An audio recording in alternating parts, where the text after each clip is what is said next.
నువ్వు నూరుతున్నప్పుడు, బయట తోటి చెమట నువ్వు తుడుచుకున్నప్పుడు, దండాన నీ సొక్కారేస్తున్నప్పుడు,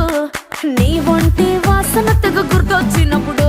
రెండు చేతులెత్తి జుట్టు ముడిసినప్పుడు, జండు కత్తుకొని పడుకున్నప్పుడు, అలసిపోయి నువ్వు ఆవలించినప్పుడు, వచ్చుండై ఫీలింగ్స్ వచ్చి వచ్చి చంపేస్తు